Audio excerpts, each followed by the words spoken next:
Hey guys, welcome back to Vertical Momentum. I'm your host, Richard Kaufman, also known as the Comeback Coach. VM Nation, thank you once again for coming and hanging out today.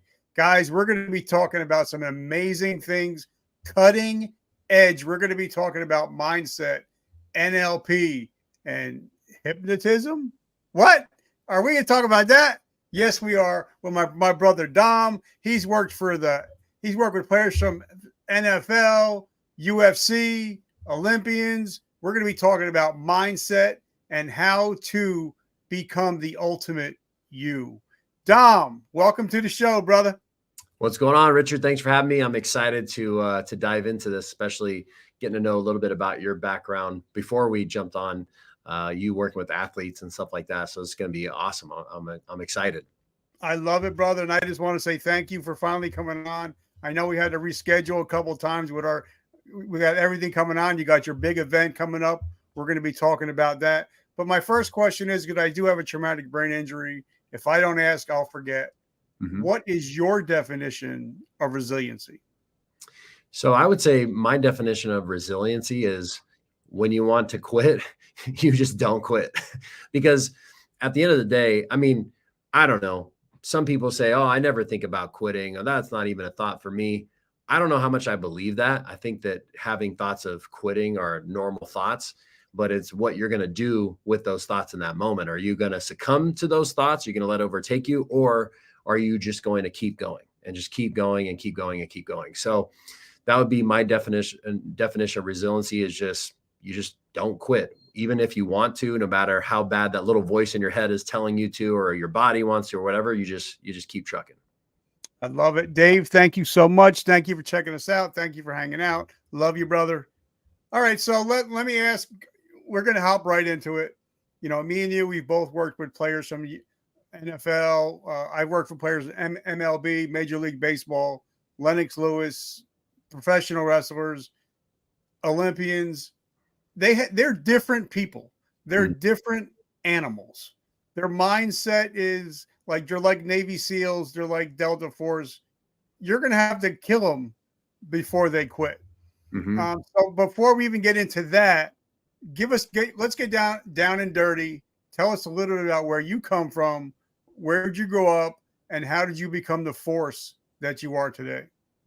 Yeah. So, like most people, I didn't grow up with a silver spoon in my mouth or anything like that.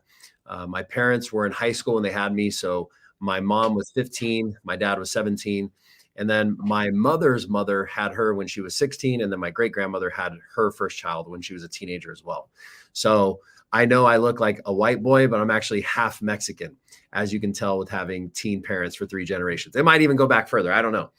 But so, being a kid, my parents didn't stay together. And my mom joined the army when she was 18 to try to make a better life for her and I. And, being a kid, when you're essentially being raised by a kid, you don't grow up with the best mindset. You don't have like all this self-esteem and everything else. I'm 35. I have a daughter. She's 4. I have another one on the way. And sometimes I still second guess my parenting. So I can't imagine a 16, 17, 18, 19-year-old, girl. So, my mom joined the army. She got married and, I had a few stepdads and we would move around a lot, being that they were in the military. And then finally we settled into Gilroy, California. So that's where DC, DC's actually Daniel Cormier, for those that don't know what I'm talking about. He's the wrestling coach at my old high school. And a lot of the guys fight out of AKA. They all live in Gilroy. So that's where I pretty much grew up for the most part. And when I was 18 years old, like many other lost teenagers, I was like, all right, I'm gonna go to community college. I did that for like 3 weeks and I just decided, all right, this ain't for me. So I got into selling insurance. I did that for about 5 years. And after the 5th year, I was done. I ran out of my steam. So I tried some other ventures. I tried doing annuities. I tried being a day trader. I tried to start a solar company and everything just kept failing. So finally, after I blew through all my savings, got myself in a mountain of debt, I was like, all right, dude, I got to go back to what I know. So I went back into selling insurance. And the last 2 years that I was there, I just completely hated my life. It was a very testing time for me in those years. And part of it was just not only was I in a bunch of debt and all the stress from that, but just doing something every day that I didn't want to do and just hating it every single moment of it, it wore on me. And, often when I would drive around and I'd be in between appointments, I would think to myself, like, dude, there's got to be something else out there. Like, I know I'm meant for more than just this. I'm supposed to be somebody. I'm supposed to have a bigger impact. And one day my mom calls me and she goes, hey, son, I just went to this course. She was like all excited, ranting and raving about it. She's like, yeah, we learned NLP and we learned hypnosis. And when you're in sales, most of the time you come across like NLP and stuff like that, right? Because it's how to influence, how to persuade. So I was like, oh, that's cool, learning NLP and hypnosis. And she's like, yeah, you should go to it. I was like, all right, how much is the course? And she's like, it's $3,500. I'm like, well, little does my mom know, I didn't tell her at the time, but because I was so ashamed. But literally the month before, I had to call the bank and I was like, yo, come pick up my car because I can't make my $600 payment anymore. I let all my debts go and I just said, fuck it. I'm going to have to start from scratch. So I didn't have $3,500 to go to this course. So a couple months later in Christmas of 2018, she surprised me with a gift. And the gift was to go to a hypnosis certification course. Now it wasn't the same $3,500 course. It was a different one.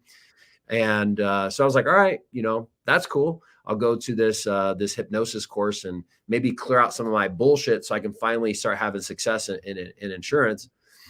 And, I went to this course and I had zero expectation that I was going to do hypnosis for a living. I mean, literally, there wasn't even a speck in my body, an atom that was like, yes, I want to do this. I was just going to, because my mom bought it for me.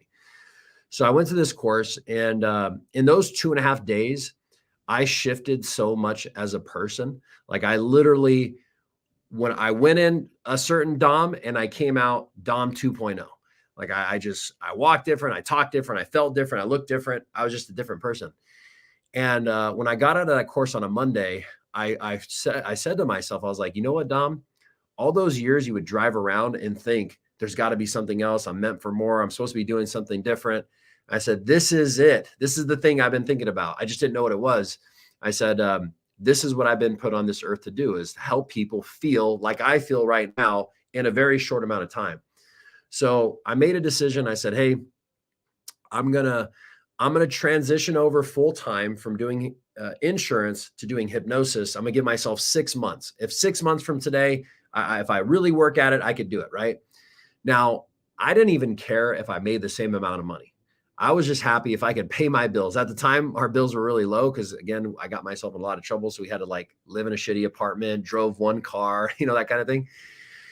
So long story short, I went out and the first 2 weeks, I hypnotized over 100 people for free because I didn't have any belief that I could even charge $1 for my services. So I was like, let me just do it for free. So I went out, hypnotized all these people. Well, 2 weeks of the day, I wake up. I have 10 appointments to go sell insurance, and I could not physically get my body to go to work. Like my brain, my conscious, logical mind was like, dude, you got to go. You got to go make money. You got a daughter on the way. You got all these bills. Like you got to go to work. You can't stay home. But my body was just like, no, bro, we're done. And it was like, I felt this really heavy depression. Not that I was depressed, but I felt depressed, if that makes sense. Like I felt like something was weighing on me. So I said, you know what? I messaged my assistant. I said, hey, Rochelle, call everybody on the appointments today. And I said, tell them I ain't coming. And I just said, fuck it. That's it. I'm never selling another insurance policy ever again in my life. And I quit. And as soon as I made that decision, that depressed feeling left my body and I went out and take action. And, here we are 4.5 years later, and it's been amazing. Now I have a team of people that work for me. I'm doing live events, and it's been pretty cool. All from an accidental, like I just went not even really expecting it, All right. So before we because I want to dig a little bit deeper, they call me the G.I. Joe Rogan and they call me the male Oprah. So I want to go a little bit deeper on some of that stuff. Yeah. But first, I want to thank our sponsors. Guys, as you know, I was with GNC for over 30 years. I love pre-workouts, but most of them tasted like ass. And a lot of them, I did not get the energy. So I came out with my own pre-workout coffee called Vertical Momentum Coffee. High energy, no crash. Best part of it is 100% of the proceeds go to help veterans struggling with PTSD and homelessness. So I don't make anything off of it. We've sold thousands of bags, and we've put up hundreds of veterans and families to take care of them for a whole year at no cost to the veteran. So, guys, if you love coffee, let me know. I'll let you know. I'll get you that information to you. Actually, I'm drinking mine. I'm getting high on my own supply. Yes. I love it. But also, there's another sponsor. His name is Mr. Nordell. He actually helps companies, CEOs, CFOs, CMOs hire veterans, because people don't realize that veterans are the best of the best. Even if you're in the military for 4 years, the military will spend up to $1 million to train you to be a leader. So those are the people that you want hired. And those are also the people, if you put 10 veterans in a room and Dom says, I need this figured out, or you're not going home, those veterans are going to figure that problem out. They may not be able to have all the specs and everything, but they're going to have the bridge built before they leave for the day. So, guys, if you're a CFO, CMO, COO, and you want to hire the best, we'll teach you how to hire veterans and also to get millions of dollars of tax breaks for hiring a veteran. So if you want to get vet ready, let me know. All right, Dom, so let's talk a little bit, because I might have to get some. I love NLP, and I didn't really hear of it, I guess, because I wasn't ready to hear of it until I listened to my friend Tony Robbins, Awaken the Giant, again, like 20 years later. And I was just like, now I get it. Now I understand. So talk to us, because a lot of people, when you start to say, you hear, hypnotherapy, you hear people going on stage barking as a dog and stuff like that. But so talk to us, what actually, and because I know you're the no bullshit answer guy, what actually is hypnotherapy? Because the word therapy is in the word. Yeah. So here, let me talk on the stage hypnosis thing really quick, and then I'll get into that as well. So I used to think hypnosis was fake. I'd watch YouTube videos of guys like grabbing somebody's hand and saying sleep, and I'd be like, oh, this is an actor. They're in on it. They're just paying them or whatever. Well, when I first moved to Vegas, before I became a hypnotist, I was like, you know what? Let's go to a hypnosis show. So I go to a hypnosis show. There's, I don't know, 100 people in the audience, and the guy starts doing his thing, and he brings up 30, 40 people on stage. And then there's maybe 8 to 10 people left over. And he's just having them do the most ridiculous stuff, right? Humping blow-up dolls, playing with dildos, just inappropriate stuff, right? And I'm sitting there and I'm watching, and I'm like, are these people? I'm like trying to figure out, are these actors? Are these like plants or shills in the audience? And I'm looking, and I'm just like, there's no way this is really happening. Like I thought they were under a spell, or, it's black magic. He had a superpower. I don't know. But I knew it was no longer fake. I'm like, okay, something is going on here. So later on, when I got certified, what you learn is there's different levels of hypnosis, right? So people that go up on stage, we would call that somnambulism. And basically what happens is those people who go up on stage, you got to think about it. If somebody's willing to go up on a stage from the get-go, they're already more open-minded than most people. I wasn't going up on stage. Hell no. I'm like, you're not make me look like a dummy, So these people are going up on stage, and they're already open to it. They want to experience it. It's just, they need to relax a little bit. So the analogy I always use is this. When I was younger and I was a strapping young man, I had a full head of hair. Often I would go to, nightclubs, right? And sometimes you show up and you're a little bit sober.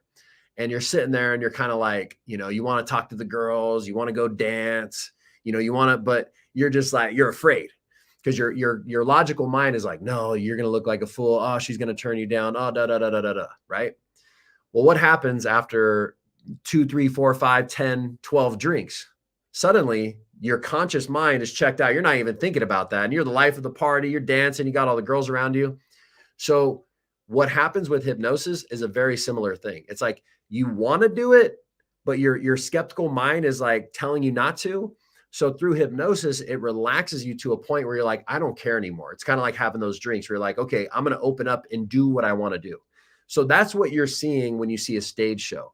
Now, as far as what hypnosis is, all hypnosis is a state of trance. And every single person goes in and out of trance millions of times throughout their life. So if you've ever had a moment where you're driving on the freeway and maybe you got some music on, you're just kind of vibing and just doing your thing, and suddenly you arrive to your destination, you're like, holy shit, dude, that felt like 5 minutes. That half an hour drive went by like that, right? Yep. So what happened there?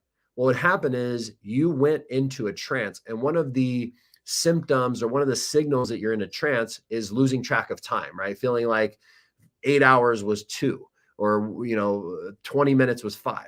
So everybody who has had that experience can go into hypnosis. Now, we're doing it accidentally, right? We're not sitting there like, I'm ready to go into a trance. So when you're doing hypnotherapy or hypnosis, you have the intention, hey, I want to go into this to improve this, or I want to go into this to get rid of that, or go into my subconscious mind and figure out, hey, what's really going on, underneath the surface. So that's all hypnosis is a state of trance. Yes, not everybody is going to allow themselves to go up on stage and be hypnotized in that way, but that doesn't mean you can't be hypnotized. It just means that you don't want to go up and hump a blow-up doll, and there's nothing wrong with that.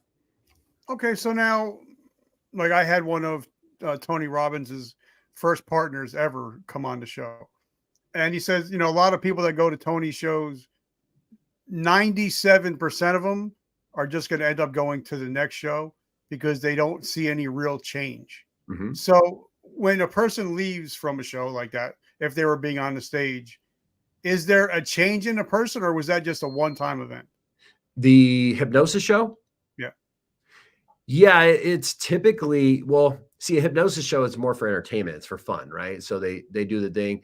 And when they leave there, they're going to go back to who they were before. There might be a little bit of a spark of a change.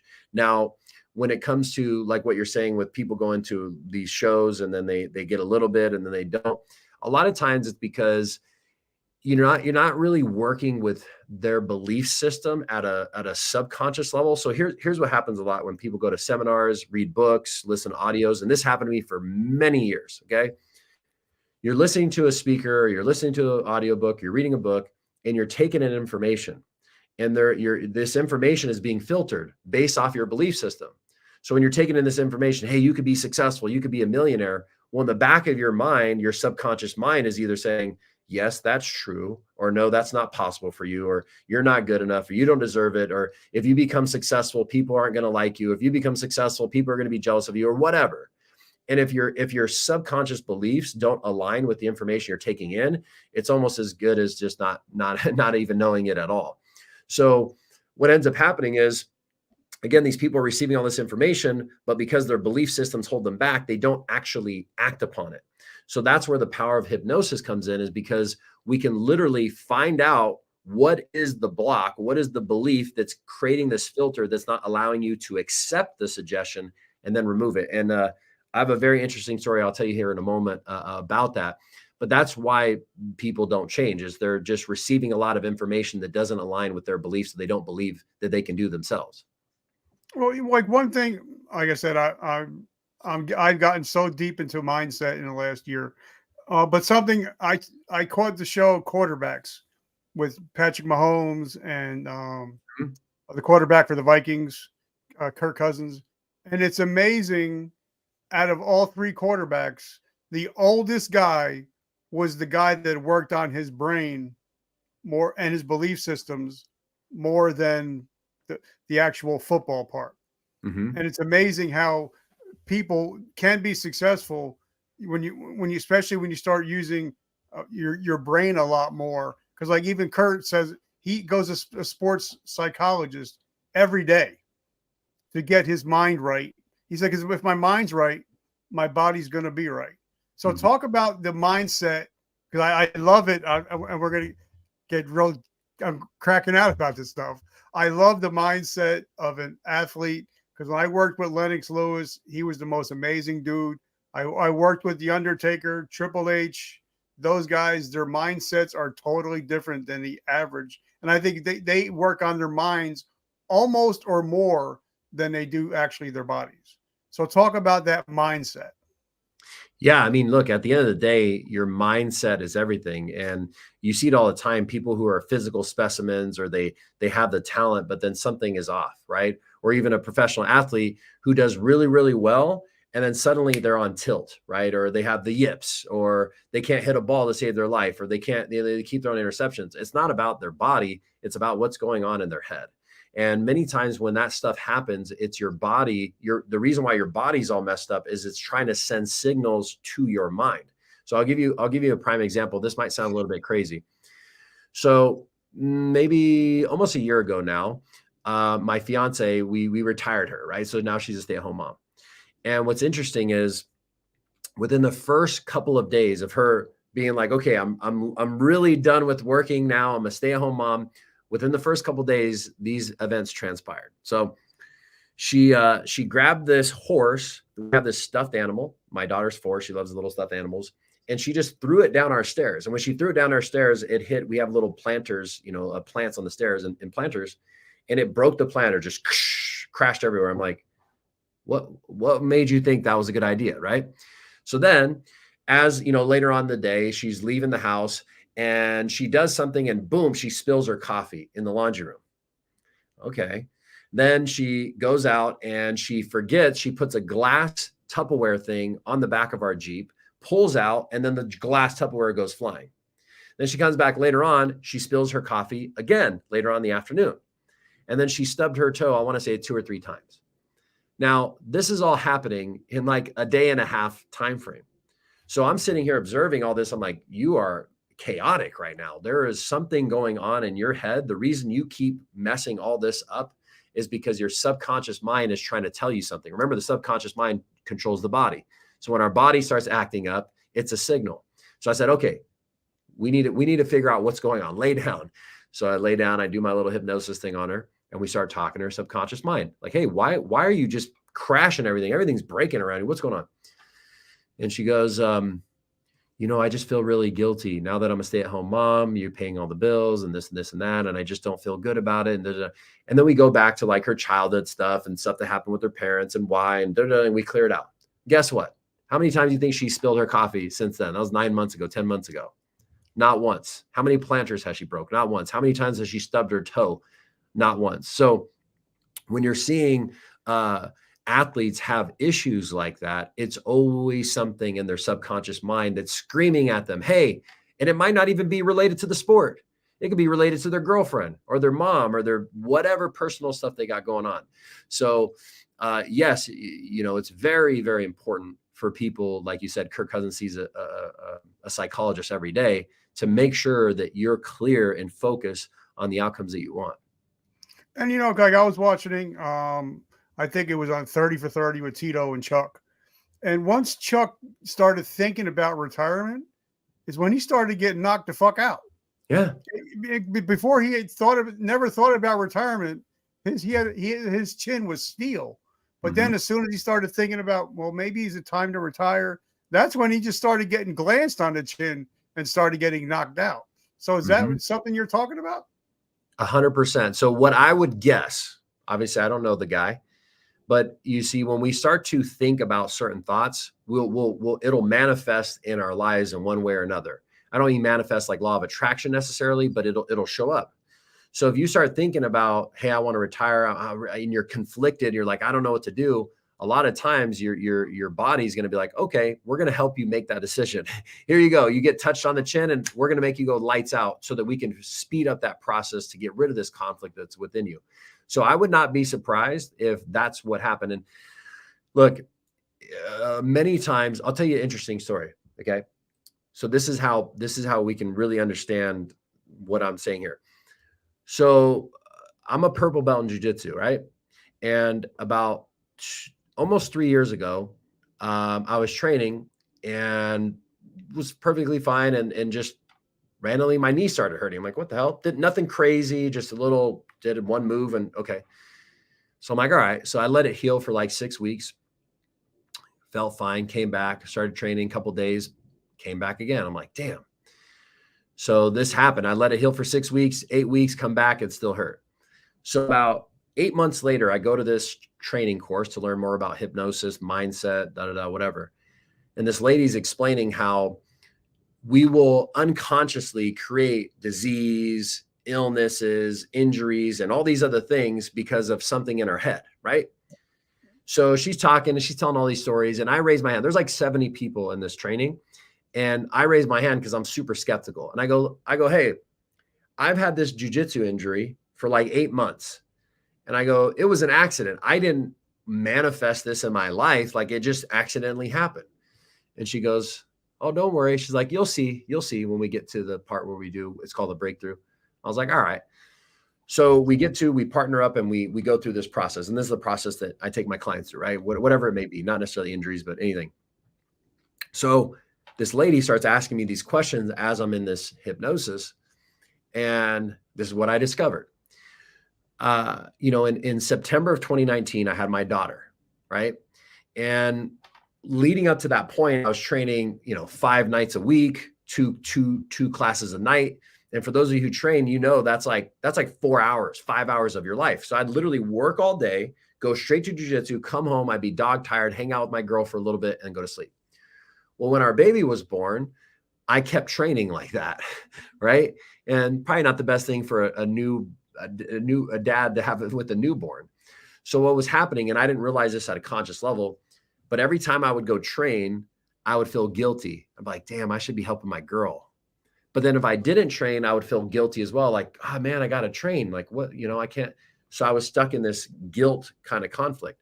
So this is what I'm getting in this state of hypnosis. My subconscious mind says, hey, the reason why we have this pain is to help you resolve the conflict. Because if you're injured, you have to stay home with your family. And you don't have to feel guilty about not training because you can't. So guess what? Conflict solved. So once I discovered all this, I cleared out. Within 3 days, that pain completely went away. That was 3 and some change years ago. And it has not come back since then. Once I resolved the conflict that was in my head, everything disappeared. So when you say that story about Chuck, I would not be surprised as if he started thinking about it and his mind's like, all right, dude, we're going to help you make that decision. KO, KO, KO, Dave, Dom is in Henderson, Nevada, correct? Yeah. So I don't do any in-person work. I do all my stuff over Zoom. And nowadays, I'm not even really doing that many one-on-ones. I do have a team of hypnotherapists that I've trained to go through our process. And like I said, live events and things like that. But nowadays, I'm really not doing too many one-on-ones. Okay. So I want to talk about manifestation real quick because I believe in it. A lot of people don't. And I read the book and seen the movie Secret, I guess, because I was taking a deep dive. And I've seen not in my life, but in general, I've seen 2 things happen.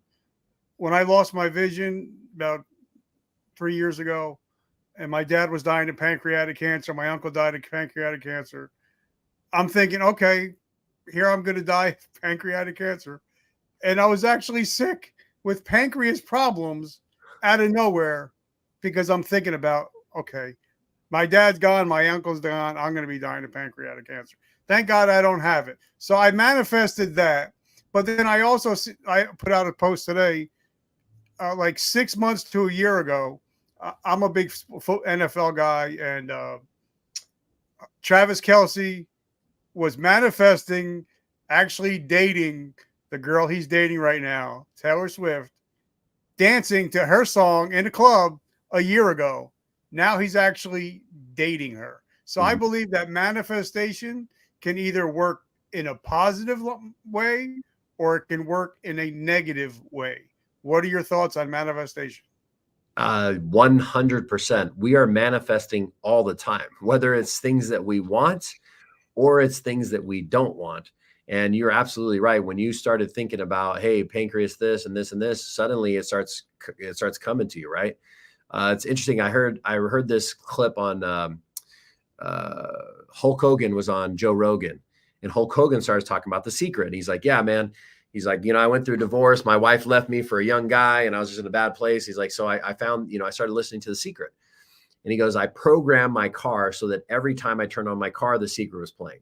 He's like, then I started using it. He's like, I want to meet so-and-so from The Secret. And I would think about it and just act as if I already met them and this and this and that. And then boom, I met the guy. And he's like, and then there was another guy in The Secret and the same thing. And then boom, some like random happenstance. And Joe Rogan, you could tell, was kind of like, oh yeah, listen, here we go, this bullshit, and blah, blah. Well, there's a lot of work behind that and this and that. 100%. Look, just because you sit somewhere and just think about something doesn't mean it's necessarily going to happen right then and there. Yes, we do have to take action. Yes, we do want to put work in. To me, there's not even a to me, it's not even belief. I know manifestation is real. It's kind of like, do we believe 2 + 2 = 4? No, we know 2 + 2 = 4. So to me, I know manifestation is real because I can't tell you how many times it's happened in my life. I can sit here and tell you 1,000 stories. Now here's where most people go wrong. So there's this saying, right? We imagine it with our mind. We feel it in our heart. In other words, the excitement, the passion, and then we create it with our hands. So where most people get stuck is they either think about it, they never feel the feelings of excitement, and they never put it into action, or they think about it, they feel really good, but then they never put it together with your hands. Look, I don't care how much you try to manifest a house building itself. At some point, you got to build the house, right? So it's think it with your head, feel it with your heart, and build it with your hands. Okay, and I want to touch on that because then I want to go to your story about the block. Mm-hmm. I want to hit on that. I didn't forget. Yeah. But I had Mr. David Meltzer come on the show a while ago, and I was telling him about a friend of mine. My friend wanted a Lambo so bad. All he talked about it was I want it. And then I was talking to Dave, and he's like, "So did he ever go drive one?" And I'm like, "I don't know. Let me ask him." I asked him, I'm like, "Did you ever drive in the one?" So no. He's like, I'm like, "You got the money, you want one, but you never drove one." So we actually went down to the dealership. He got to touch it. He got to smell it. He got to take it on a ride. And eventually he owned it like 6 months later. Mm-hmm. But he had to actually touch it, feel it, and like you said, get emotionally involved in it in order for him to get to that next hurdle or clear that block. So let's talk about blocking your BS or your belief systems. Well, so one thing I'll touch on what you just said is a very key thing. He kept saying, I want. And if you keep saying you want something, you're not going to have it. You have to be in the action of doing it. Like, hey, I'm going to get this. Because they're different. Hey, look, I want to go to the gym. Does that mean I'm going to the gym? No. When I go to the gym, I say I'm going to the gym, right? So one thing is putting action into it, not being in a state of want. And the other thing is act as if you have it, right? Imagine as if you have it. Obviously, you don't really have it. If he said, I have a Lambo, his brain's going to go, no, you don't, dude. But if you imagine in your mind as if you already have it and you think as if you already have it, that's when the manifestation starts to happen. Now, as far as blocks, so this is a very interesting story. So in the NFL season of 2021, I was working with a client and we started off in preseason. And he's a fourth string guy, never had a start in the NFL, just would come off the bench, play special teams, whatever. So about halfway through the season, he finally got his first opportunities to start. So we get together for our weekly session and he's like, Dom, he goes, dude, I finally got my first start. I'm excited, but obviously, I'm nervous, right? I'm anxious. I don't want to mess this up. So he said, if there's anything you haven't done yet, if there's any tricks up your sleeve, now's the time to do it, right? Because I gotta make sure I crush it. So I said, okay, here's what we're gonna do. As you know, in the NFL, when you play a new team, you want to do your best to try to remember what their plays are going to be, right? You want to watch film and get the plays. Yeah. So you go, okay, trips wide, they're going deep or whatever. So what we did is we took the plays of the other team and we put it in a hypnosis recording. And then I told him, I said, here's what I want you to do. I want you to loop this recording all throughout the night while you sleep for the next 4 days, Wednesday, Thursday, Friday, Saturday, and then go play Sunday. I said, okay. Now, the funny thing is, at this time, I'd been doing hypnosis for 2 years, and I didn't even believe in sleep hypnosis. I just thought like, hey, you're sleeping, you're unconscious. How is this actually going to help you? You know what I mean? It doesn't make sense. But I knew it wouldn't hurt him. So I said, let's just give it a go. So he does it and he goes out and plays on Sunday and he messaged me after the game. And he goes, dude, I have never been more in tune with what the other team was going to do. And he said, he was like, it was almost as if I knew what they were going to do before they did it.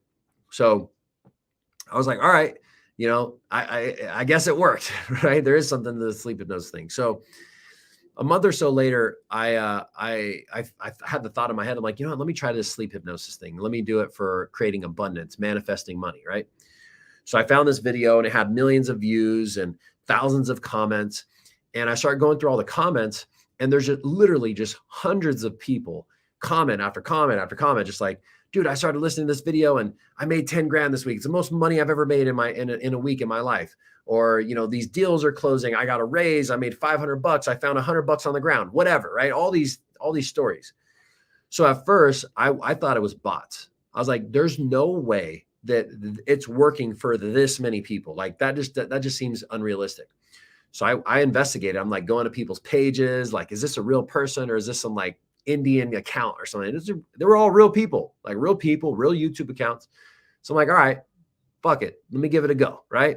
So, and I figured, look, I'm going to be sleeping anyway. So it's not like I got to go out of my day or sit and meditate all day. I literally just turn it on and go to sleep. That's it. So I started listening to the recording on a Tuesday. And by Sunday, we had our biggest week ever at the time by about 50%. And, clients were coming out of the woodworks. Like I was overwhelmed, and it was great. 50% more clients is awesome. I make more money. Cool. The problem was though, at the time I didn't have a team like I do now, and 50% more clients is awesome, but that also comes with 50% more work. Right. So the hypnosis was so effective. I literally had to stop listening to it. I was like, okay, this worked too fast. I got too much to do. Okay. So I stopped listening to it. And then a couple months later, I had the idea, and I'm like, you know what?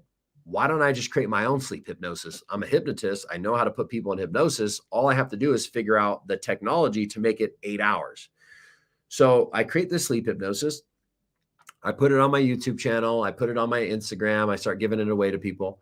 And within a couple of days, people were giving me tons of great feedback.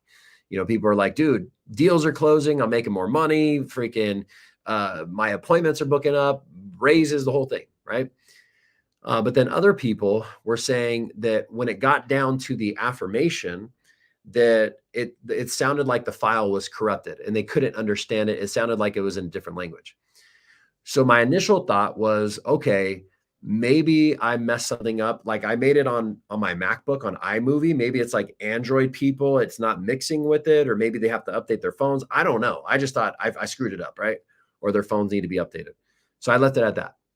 Well, then what I started doing is, because we work with a lot of, as you know, there's only so many professional athletes in the world, right? And so one of the things we do is we work with a lot of business owners and salespeople. And business owners and salespeople, they want to make more money. So when people come into our program, one of the things that we started doing is giving them the sleep hypnosis as a part of their homework. So we started doing that with our clients, and same thing happened. Within a couple of days, people were like, oh my God, deals are closing, I'm making more money. And then other people were having the same experience where they couldn't hear it, whatever. Well, then one day, it's actually almost a year ago to the day, a client messaged me and she goes, Dom, I think something's wrong with the recording. I said, what's going on? And she goes, I could hear it for the first 3 days, but now it sounds like it's distorted. I can't understand it. It sounds like it's in a different language. I said, I've heard this before. Screen record it, send it to me. So she screen records it on her iPhone, sends me the video.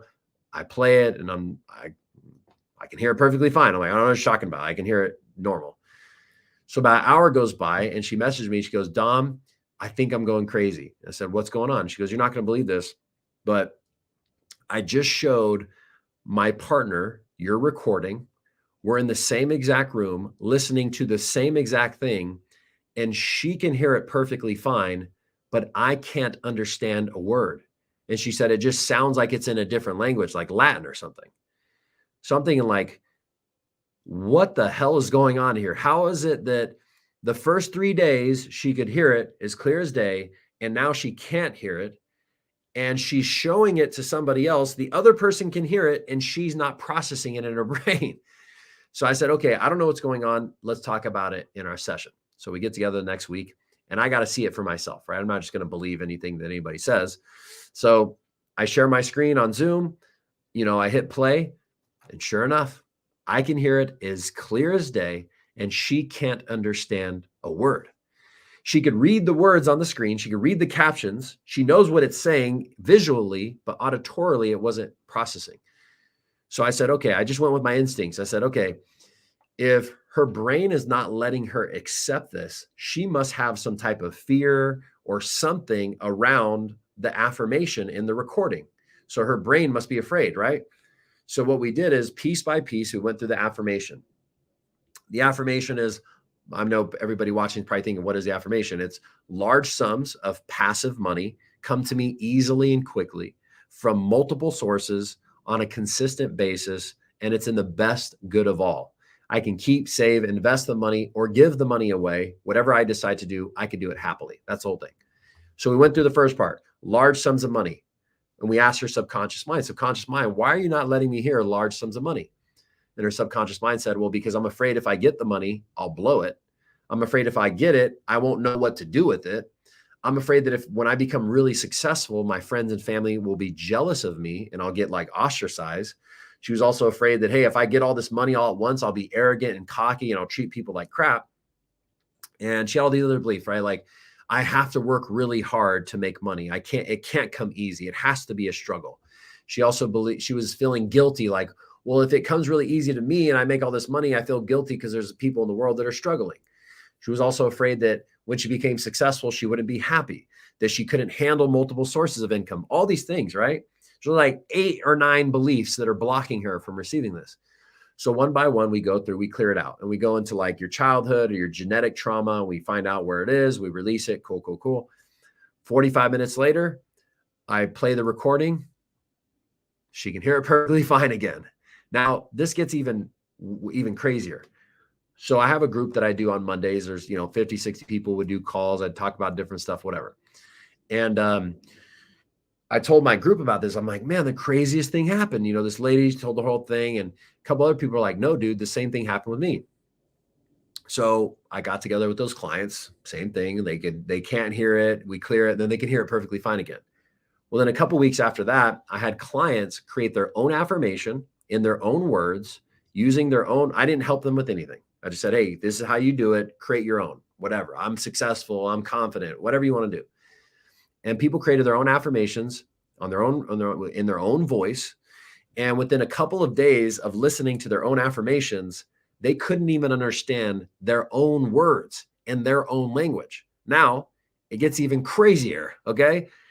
About maybe 4 or 5 months ago, I did a call with my group, and I talked about how it's important to let go of resentment and forgive people and stuff like that, right? Not necessarily for them, but for you. And I told a story about how, speaking of UFC, so I had this buddy, we're thick as thieves. He's one of my best friends, right? Top 3 best friends. And one day, this is back when like McGregor fought, what the hell's his name? Chad Mendes. And he was a huge McGregor fan. And we were arguing back and forth. I was like, dude, Chad Mendes was like beating him up the first couple rounds, and then McGregor, and he's like, no, and we got in this argument. And after this argument, we didn't talk for like 8 months, but he was the one that took it too far. Like he was just like all pissed about it.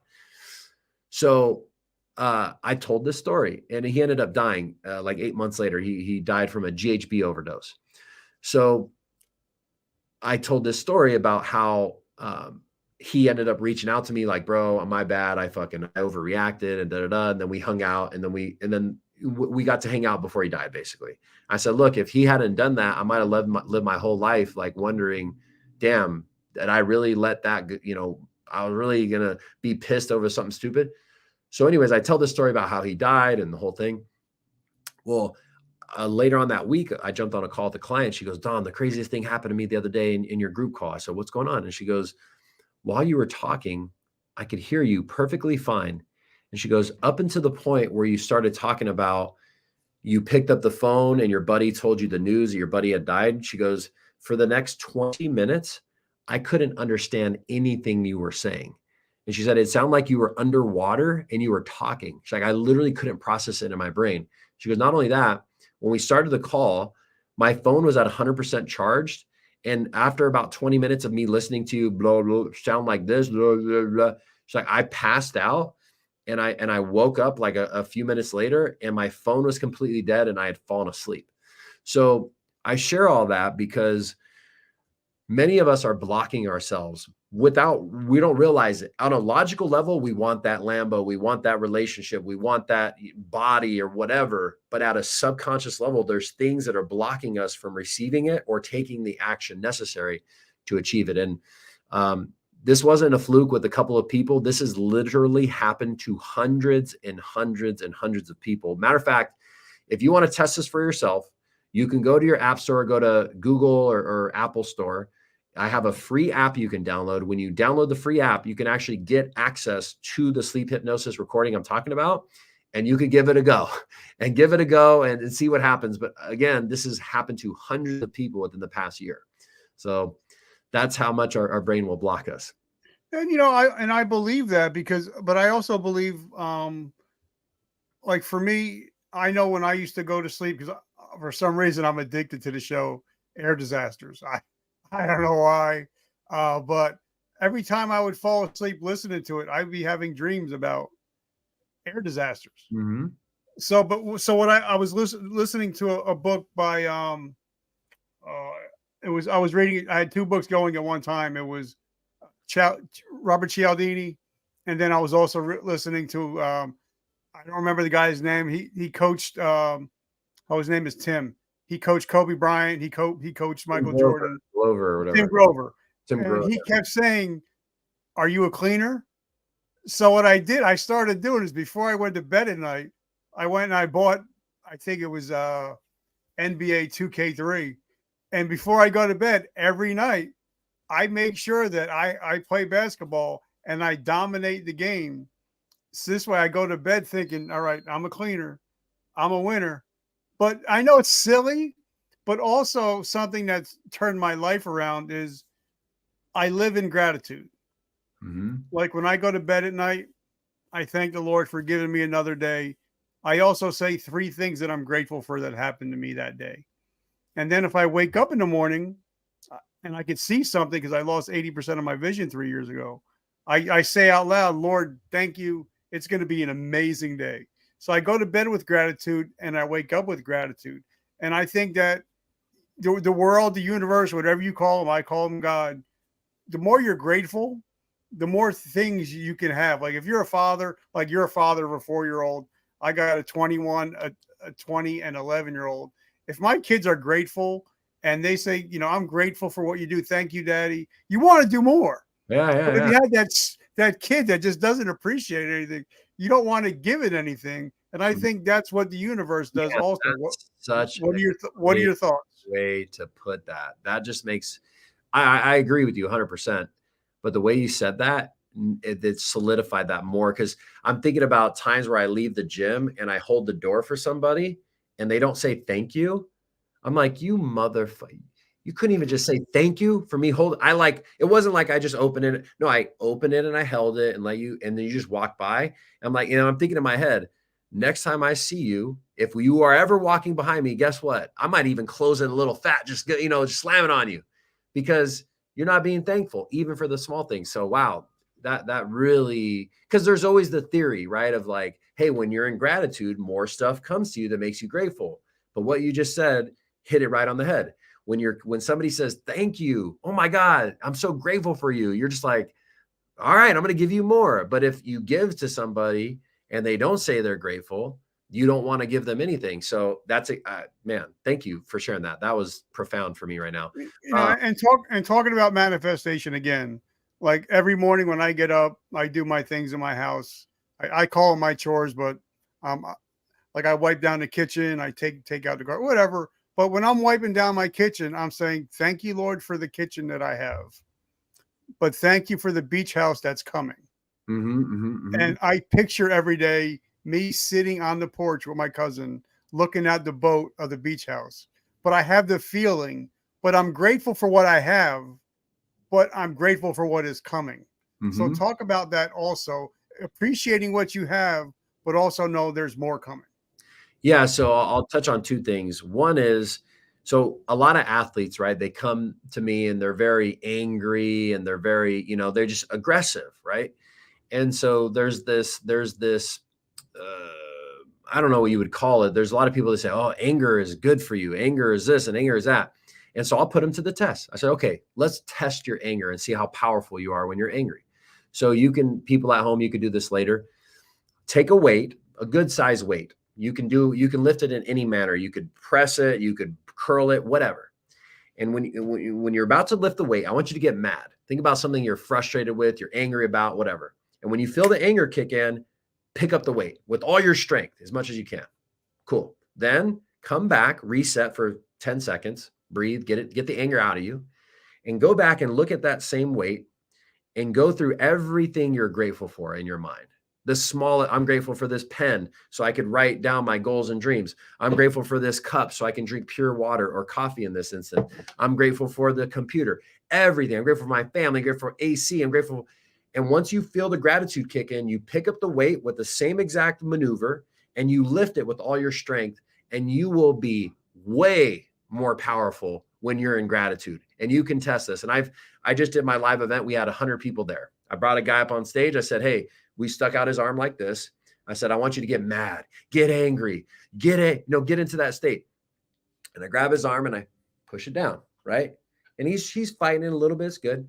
I said, okay, shake it off. Now think about everything you're grateful for. We're gonna do the same thing. And he goes out. I think about grateful, nod your head when it kicks in. And when I try to push his arm down, I have to literally, like with both hands, try to push it down because he's so much stronger. So gratitude not only helps you manifest, it also makes you literally physically more powerful. And you all can test that on your own. Now, what was the other part of the question? Oh, I don't even know. I was just enjoying what you were talking about. Test it. When we're done today, Richard, test it on your own. But I forgot what you asked me about gratitude and maybe manifesting. I don't know, but it's a very powerful. And again, 100 people in the room all did this exercise, and everybody had I think there was one person that said, I wasn't able, when I was more strong when I was angry. And I said, the only reason you're more strong than when you're angry is because you're used to getting angry. You're not used to being grateful. So you didn't get yourself into a grateful state because you're not used to doing it. So all you got to do is practice it, because it's a feeling. Like you have to feel it before you can actually lift the weight and do the thing. And then here's the other thing I'll say to that. Like anger is good. It's motivational. Yeah, I agree. I agree. Definitely anger can motivate you. Here's the problem though. And sports people will agree with me. If you're fighting, you're doing jiu-jitsu, you're wrestling, and you get mad, what happens? You get really strong, really fast for a little bit, but then what? You crash.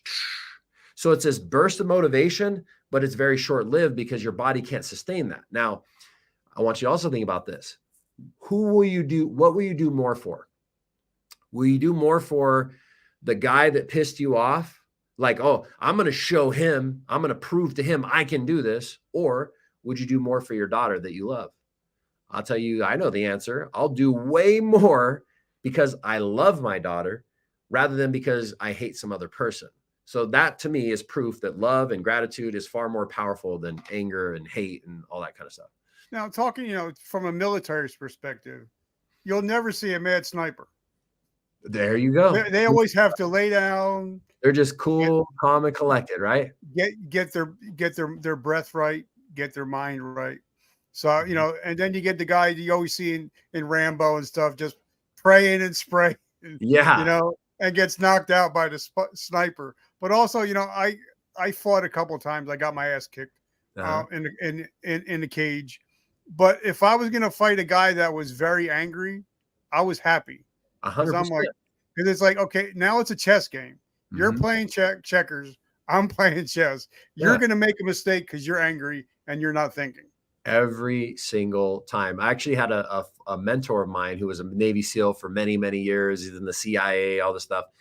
And he said, yeah, Dom, he goes, when I was in war, he goes, those guys you see in movies, they're like, yeah, I want to go fuck shit up. And I can't believe. He's like, those guys would always be the first to die. So every time he's like, they just attracted. They're just in that state. They don't think clearly. They're in the moment, like, and they run out and do something stupid, and then they get killed. He's like, the guys who last the longest are the guys who just relax. Like, all right, Let's go through the motions, right? No need to get pissed. Like, let's stay level headed. So yeah, I agree 100%. I love it. So talk to us about this event that you got coming up. Yeah, so it's going to be the last weekend in January. I believe it's the 26th, 27th, 28th. And we're going to do a bunch of cool stuff. So we're going to do a lot of hypnosis, right? Programming your subconscious mind to create the life that you want. Ultimately, that's the intention of it, is like, hey, you're going to come here with certain things that you want in your mind. And there's going to be certain things that you feel like are holding you back from getting there. And by the time we're done through this 2.5 days, we're going to have removed those blocks so that you can create that thing, or whatever it may be, a relationship, the body you want, the dream home, or whatever. So you can create that in your life. So I'm really excited to put it on. And we're going to start doing these events at a minimum 4 times a year. We may even start doing it every other month. So people can come and experience the power of their subconscious mind. And I had this one guy, he came to the event, and he's a young guy. He actually was the guest of somebody. He's probably like 22, 23, 24 years old. And at the end of it, he goes, Dom, I just want to tell you, man, like, I came into this thinking like hypnosis was demonic. And he's like, he's a Christian. He's like, I'm a Christian. So I thought like hypnosis is bad and this, that, and the other. He goes, dude, my mind is completely changed. He's like, I know that you're a good person. I know that you're here to help people. And I see the power of what we're doing. And he's like, yeah, dude. And he's just like, I feel so amazing right now. Like, I can't believe that I thought this was, demonic or whatever for his whole life, basically. But I thought the same thing. I said, dude, look, I thought the same thing. So I get it, but, yeah, we did some pretty miraculous stuff, helping people heal from pain they've had from 20 years in 5 minutes, stuff like that. That's all the kind of stuff that we do there. Well, because the last thing I want to touch on is I've noticed a lot of people now that I think you're like my 1100 interview or something like that. A lot of people that don't succeed is because of something that their friends, their partner, their wife says something, you can't do that. Or they start listening to everybody around them. And somebody told me last week, there's a reason why eagles don't fly with turkeys. Uh-huh.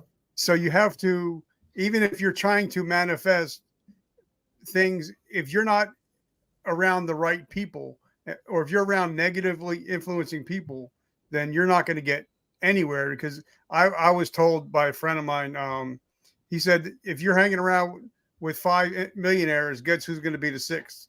You are. But so talk to us about, and I did a post on this yesterday. I call it addition by subtraction. Sometimes you have to cut out those negative people in your life.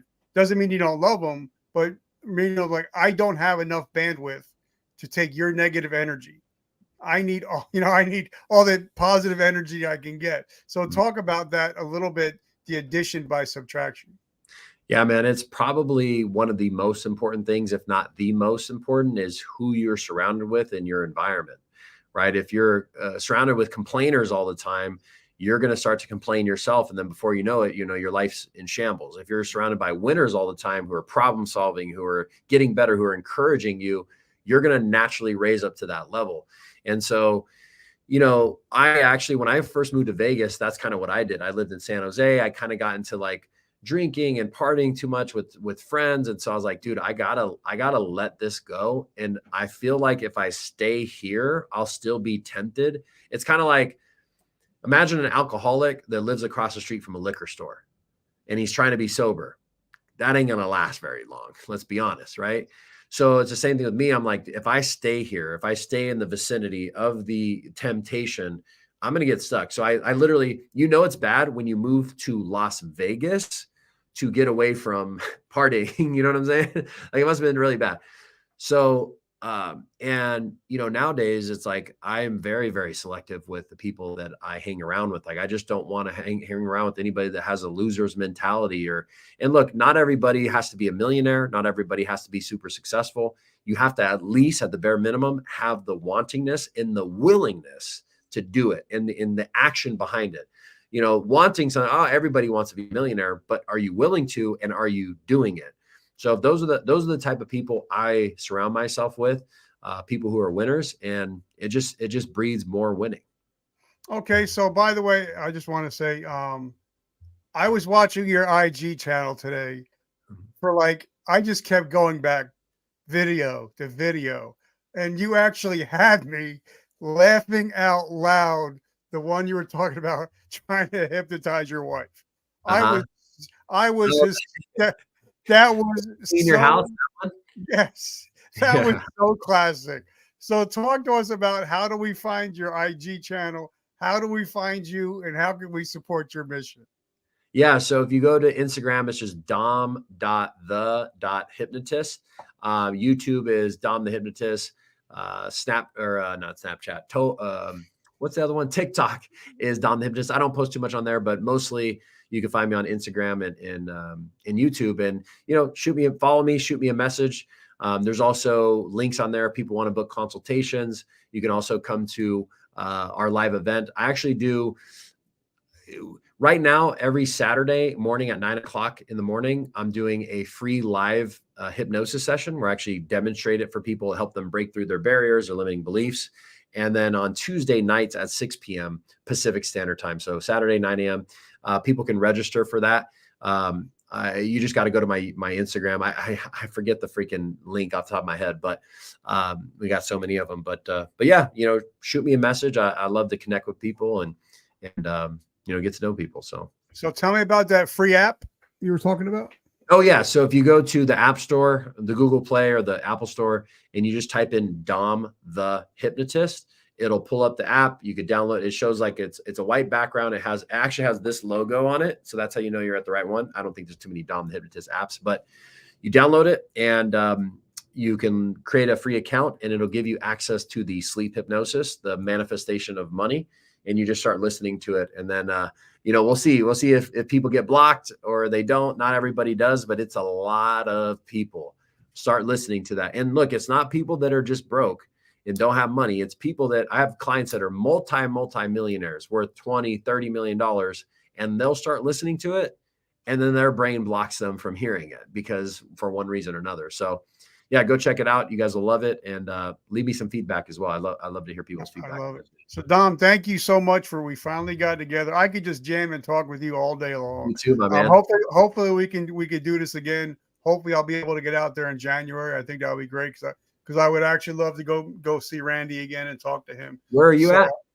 I'm in Jersey. Oh, okay, cool. Yeah, But, I don't know if I told you, but I'm speaking at an event next week, and Randy Couture is one of the speakers as well. So I'll probably get to meet him for the first time. I never met him, but I'm excited for that. Also another veteran. So I got to say, I love you, Randy. Thank you so much. So, brother, I just want to say thank you, and I'm truly grateful that you took the time to spend with us. So give the baby a hug and kiss for us, and I just want to say, brother, thank you. Thank you, Richard. Thanks for having me on anytime. I love it, guys. Remember, if you like coffee, if you love it, you want to check out our 3-time now. Our book just hit 3-time #1 bestseller. If you want to pick up the book, you want to pick up our swag, go to verticalmomentumpodcast.com. Support the mission. Also, guys, I'm a big Joel Osteen guy. You know that. My t-shirt says, "Today I decide." What that means is today you get to decide whether to be a victim or the victor. So please, guys, make sure choose to be the victor today. Brother Dom, thank you so much. I'm so grateful for your friendship, and hopefully we can build a generational relationship. Oh yeah, man. Let's keep in touch. All right, brother. God bless.